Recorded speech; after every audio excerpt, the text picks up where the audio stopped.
en la avenida 28 de julio en Miraflores.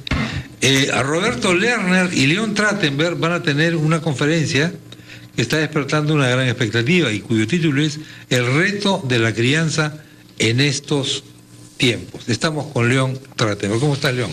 ¿Qué tal? Muy buenos días. Bienvenido. Buenos días. Hoy día uno ya no sabe qué hacer para criar a un niño. Y yo no tengo hijos, dicho, lo cual me produce, por un lado, una sensación de alivio, pero veo a muchos chicos que están sometidos a una serie de rigores y de mitos, que a partir de mitos los papás creen que hay que meterlos al colegio prácticamente ya como estamos desde el día siguiente, antes de bautizar que vaya al colegio, ¿no? ¿Cómo están viendo ustedes esto con Roberto León? Mira, lo que ocurre es lo siguiente, que hay mucha información científica, pseudocientífica, que circula por el mundo, pero en forma de titulares, en forma de mensajes cortos, y no siempre los padres se toman el trabajo de ver cuál es el contenido y el alcance de estos slogans educativos, ¿no?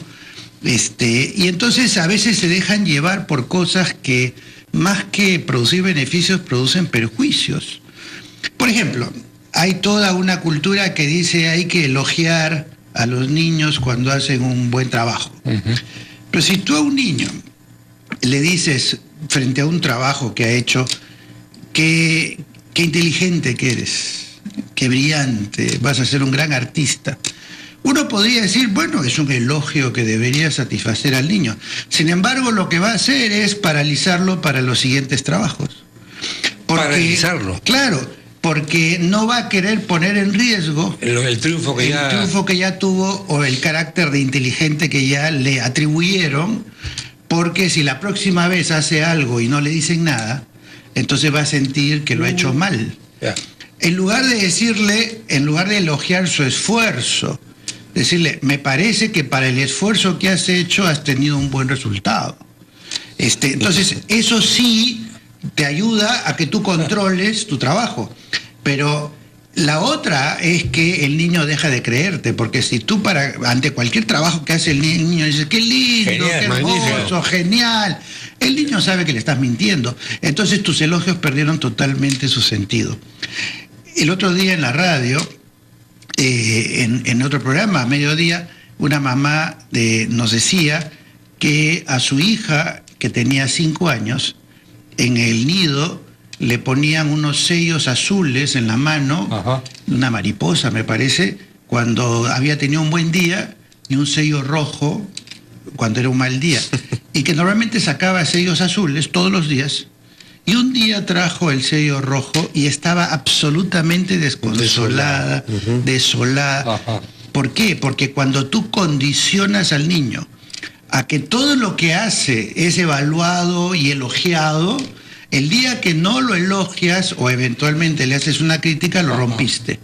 Entonces, toda esta idea de que hay que elogiar a los niños, sí, pero hay que ver qué elogias. Antes ponían una estrellita en el cuaderno por la tarea bien cumplida, ¿no? O ahora ponen caritas felices. Por ejemplo, decirle a un niño, me has decepcionado. Pero es toda va contra toda una corriente que dice tú recompensa, incentiva el trabajo, el logro de los pequeños, ¿no? Abundando a lo que tú dices, hay que estimular, hay que estimular el valor del... Claro, pero lo que tú tienes que ver es, ¿quieres que el estímulo venga de afuera o quieres que venga de adentro?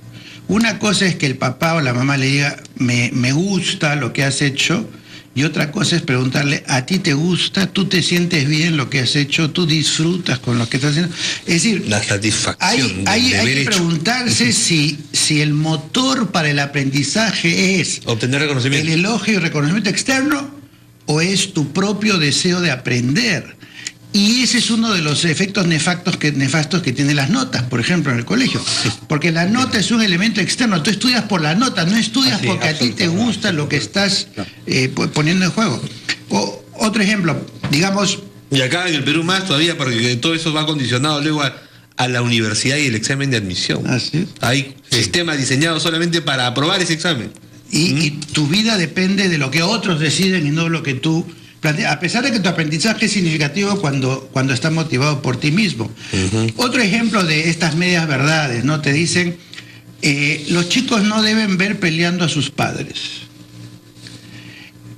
¿Y qué es lo que pasa normalmente? Los padres que empiezan a pelear delante de sus hijos o tienen desavenencias delante de sus hijos, después se van al dormitorio o se van para, digamos, no pelearse delante de sus hijos. Delante del chico, claro. Y hay quienes dicen que eso está bien. Que se oculte. Y lo que se ha demostrado es que el niño queda emocionalmente mucho más afectado. Absolutamente de acuerdo. Cuando ve solamente esa parte del pleito y no ve la reconciliación. Claro. Es decir, si los padres tienen desavenencias frente a sus hijos, es la ley natural de la vida. Es muy importante que luego vean también que vean también cómo termina el conflicto, hacen las paces, se ponen de acuerdo, cambian sus conductas, pero cuando uno bajo el prurito de que no hay que pelearse delante de los hijos, esconde la pelea, el niño queda mucho más ansioso porque no sabe qué pasó, no sabe cómo terminó.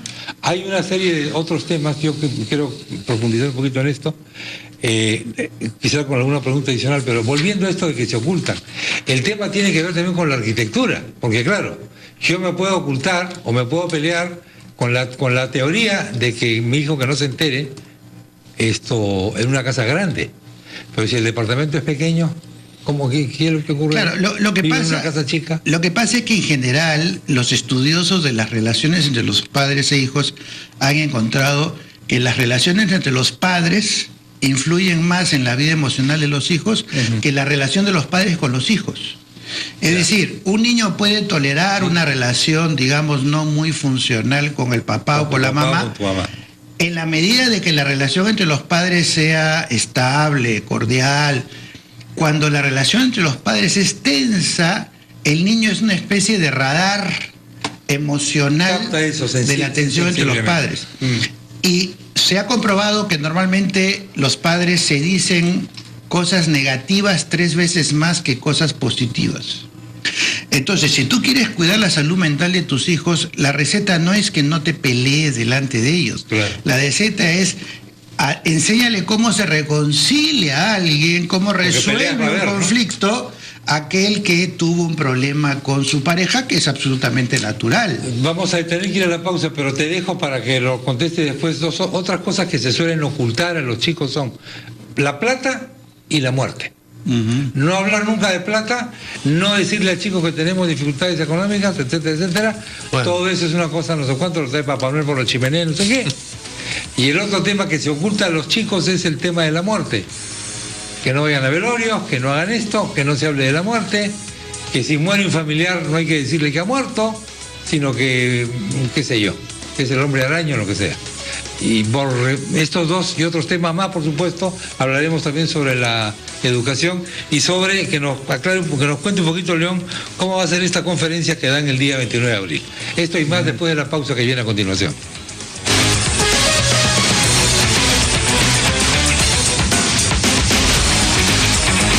Sobre todo para los traductores y los curiosos de qué significa la lengua como manifestación no solamente de un pensamiento, sino de una sociedad.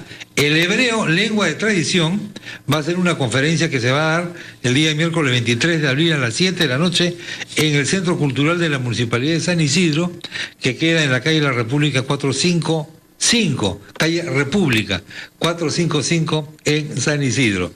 Está invitando la Academia Peruana de Traducción, que presidida por Roxana Ciesa, y la Embajada de Israel en Lima, presidida por su embajador Modi Efraín. Esto es una invitación para la conferencia El Hebreo, lengua de traducción. Le había dejado yo a León 2 temas con esto de ocultarle las cosas a los niños, que algunas personas consideran que delante de los chicos no se debe hablar ni de plata ni de la muerte. Bueno, el tema del dinero es un tema que debe estar constantemente en el diálogo con los hijos, que tienen que saber cuál es la realidad económica de la familia, cuáles son sus apremios, sus posibilidades, sus planes. Cuando queda desempleado uno de los padres, ellos tienen que saber, tienen que entender. Y la única manera es ser muy franco, muy transparente, porque lo peor que puede ocurrir es que en el afán de ocultarle a los niños los cambios de su situación económica, se inventen y ellos lo perciban como mentiras. Cuando un niño percibe que sus padres le mienten, lo percibe como una falta de confianza y además aprende a que las cosas importantes los padres no la comparten con los hijos. Y lo único que hacen es inculcar desconfianza y una falta de credibilidad en los padres, que además en algún momento va a ser recíproca, porque después los niños no le van a contar a los padres las cosas importantes para ellos, porque aprendieron que lo importante se lo reserva a uno y no lo comparte. Con respecto a la muerte, el tema es bien importante. A mí me hace recordar una anécdota que la recuerdo hasta hoy en realidad, porque fue un error del que aprendí yo mucho.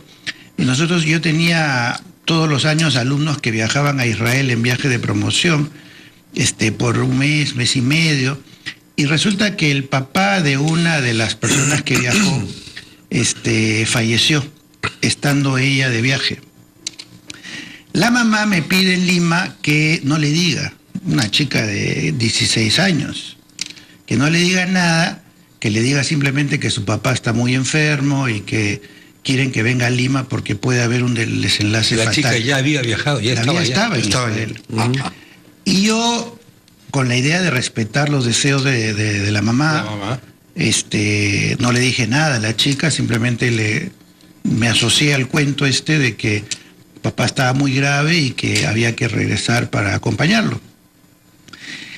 Cuando esta chica regresó a Lima y se enteró que el papá había fallecido, y que su mamá y yo de alguna manera le habíamos mentido, no de alguna manera, le habíamos mentido, se sintió con un enojo, con un dolor, con un fastidio monumental, porque ella necesitaba, siendo su papá, quería que en el momento que su papá falleció, ella tenía derecho de saber que su papá había fallecido, así estuviera a distancia, y lo tomó no solamente como una expresión de no confianza o de engaño, sino le quitaron el derecho de tener esa conexión espiritual que uno tiene con un ser querido cuando muere, en el momento que muere. Y yo no sé cuántos años le tomó perdonar a su mamá y a mí, pero la verdad que fue una experiencia que a mí me marcó mucho. Y a partir de eso llegué a la conclusión, y claro, conversando también con los que conocen el tema, de que el mejor remedio, el mejor duelo, el mejor procesamiento de una situación ingrata es la absoluta transparencia, la verdad, y decirle a un niño desde pequeño inclusive, cuando hay un muerto, que la persona falleció. Claro que dependiendo de la edad hay maneras de decirle a la persona... Porque estamos hablando de un adolescente de 16 años, una jovencita, ya vaya. Lo que quiero decir es que, por ejemplo, hay niños pequeños que necesitan, se les pregunta, además, se les dice, tu papá, tu mamá fallecido, ¿quieres ir al cementerio? ¿Quieres ver el entierro? Hay unas colegas que tuvieron esposos que lamentablemente fallecieron cuando los niños tenían 5 o 6 años, y las mamás, preparándolos adecuadamente, los llevaron a que se despidan del papá al lado del ataúd. Y le preguntaban a los niños, ¿quieres ver a tu papá, despedirte y demás? Ahora, por supuesto que hay psicólogos y hay gente experta en estas cosas que puede hacer una orientación más, digamos, comprensiva, dependiendo de quién es el niño, quién es la familia, cuál fue la enfermedad. Claro, de grados de pobreza. Pero el concepto es, mientras más claro, transparente, honesto seas, aún en los temas más dolorosos, más confianza y una mejor relación vas a construir con tus hijos. Mientras más los engañes, los mientes, quieras sobreprotegerlos, quieras pintarle el mundo como no es, más falsa van a sentir la relación de los padres con los hijos. De manera que ese es un tema que es fundamental. Y así como ese, hay muchos otros errores que cometen a veces los padres de buena fe, porque finalmente nadie les ha enseñado a ser padres.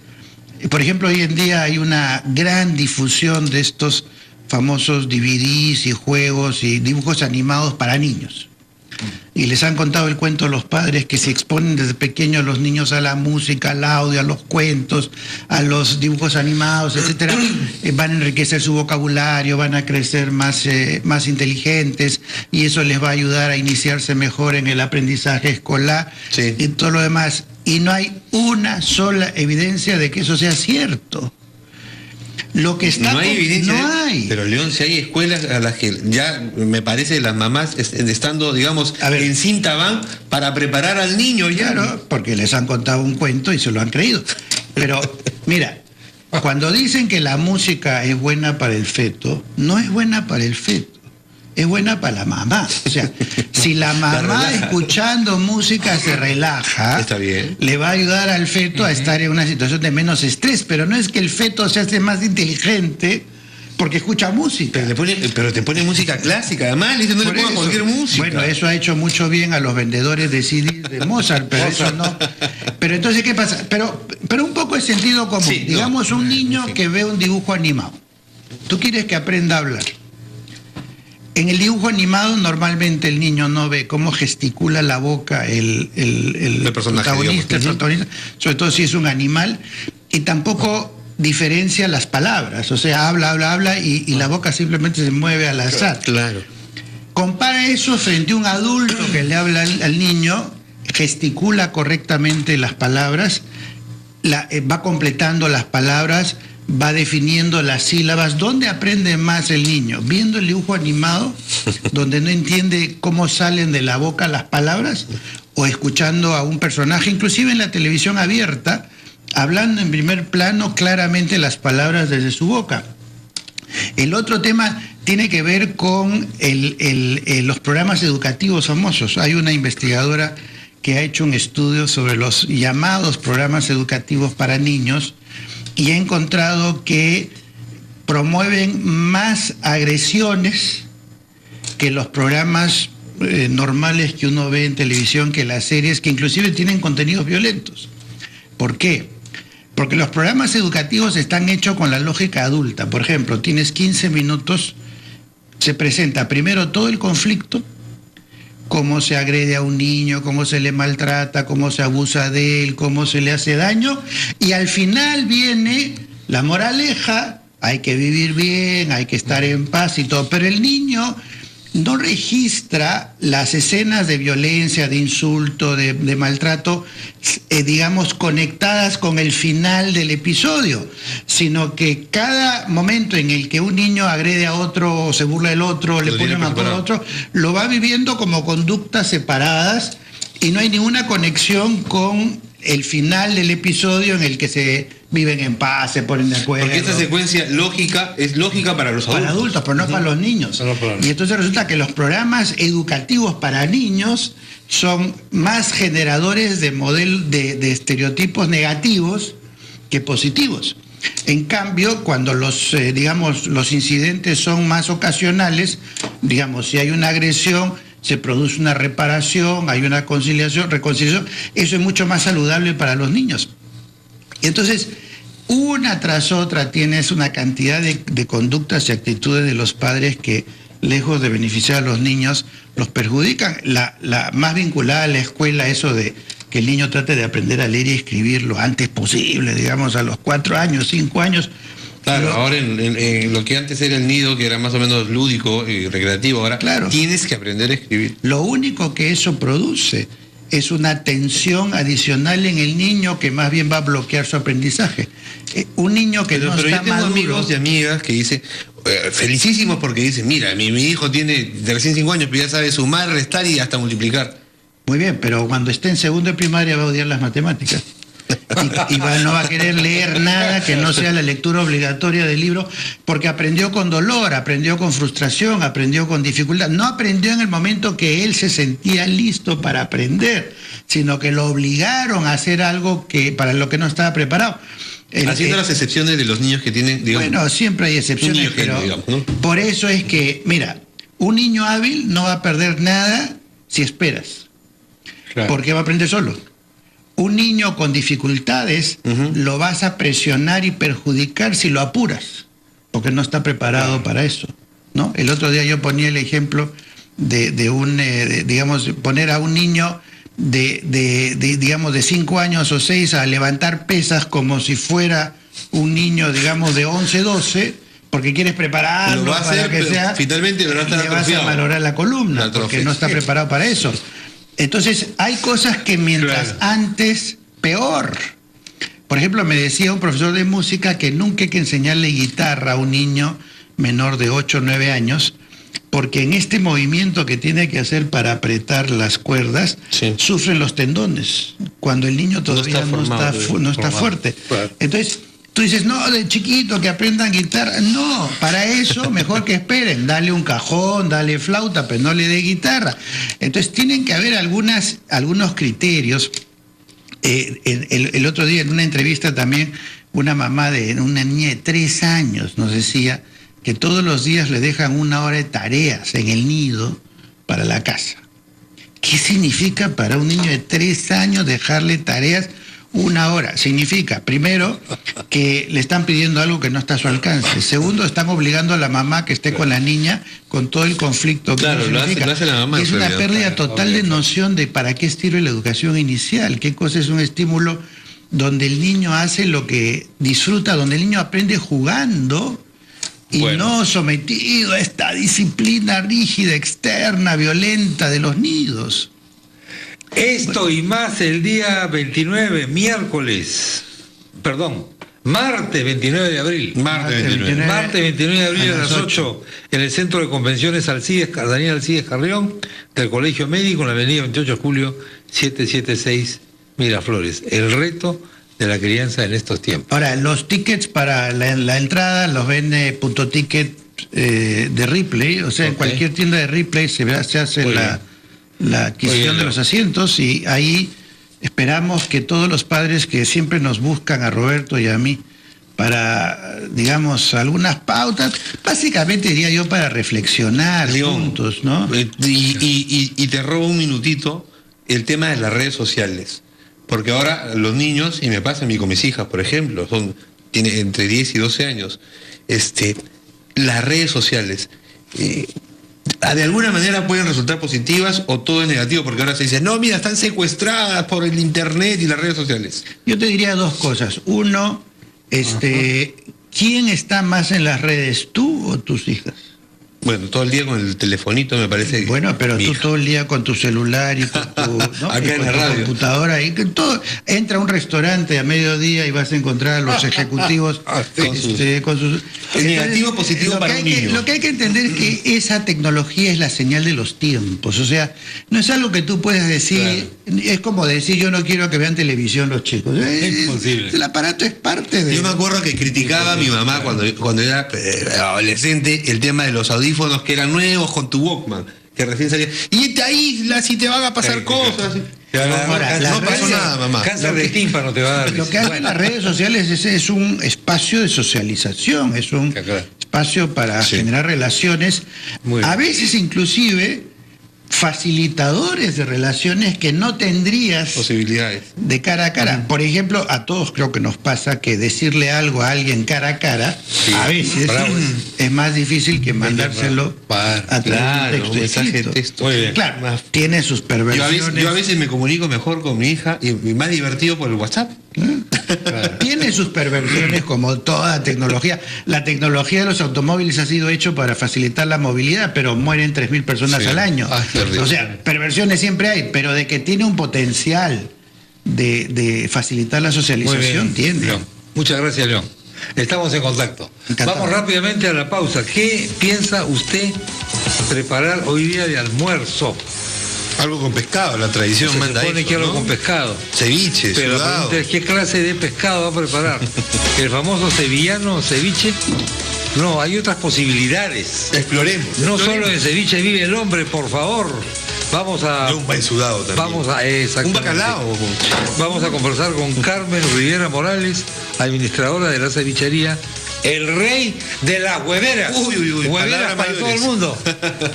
Hueveras o sufre, peruano sufre. Ya volvemos.